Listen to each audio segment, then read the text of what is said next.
உள்துறை மந்திரி நாக்கை அடக்கி பேச வேண்டும். அமித்ஷா, மைண்ட் யுவர் டங், நாக்கை அடக்கி பேச.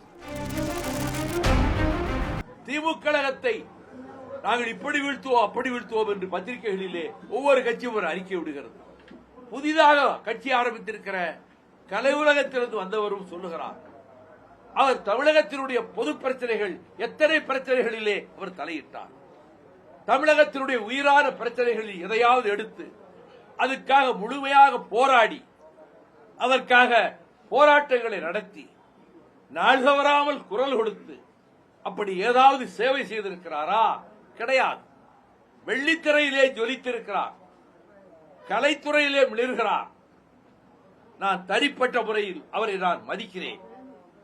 அவர் ஒரு 15-18 ஆண்டுகளுக்கு முன்பு மதுரை விமான நிலையத்திலே நான் புறப்படுவதற்காக காத்திருப்போர் வரிசையிலே நாற்காலியிலே உட்கார்ந்திருந்த போது அப்பொழுதுதான் உள்ளே நுழைந்த அந்த கலைத்துறையிலிருந்து வந்திருக்கக்கூடிய அரசியல் கட்சி ஆரம்பித்த அந்த சகோதரர் என்னை பார்த்த மாத்திரத்தில் இடத்திலே வந்து மரியாதை செய்து வணக்கம் செலுத்துகிறார். அந்த பண்பாடு எல்லாம் நான் நேரடியாக அறிந்திருக்கிறேன்.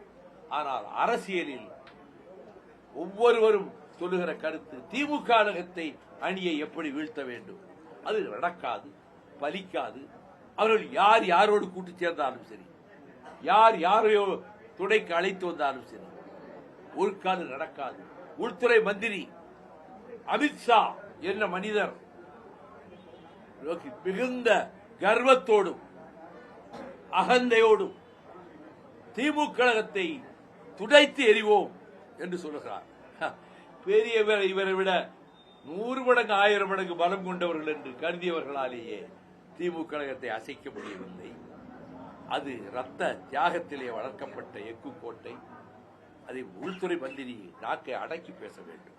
அமித்ஷா, மைண்ட் யுவர் டங், நாக்கை அடக்கி பேச.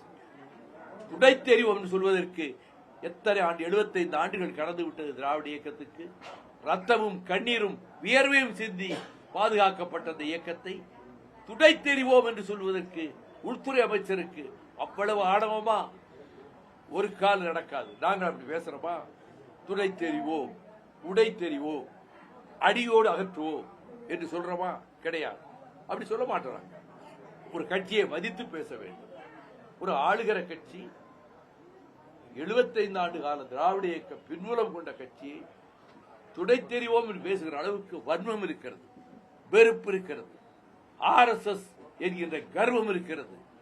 ஒரு காலம் இது இந்திய எதிர்த்து வீதியிலே மாணவர்களின் ரத்தம் கொட்டப்பட்ட பூமி இந்த மதுரை. இந்த மதுரையில் தான் காளிமுத்துவும் காமராசும் தியாகராயனர் கல்லூரி மாணவர்களாக இருந்து கொண்டு அரசியல் சட்டத்தை எரித்தார்கள்.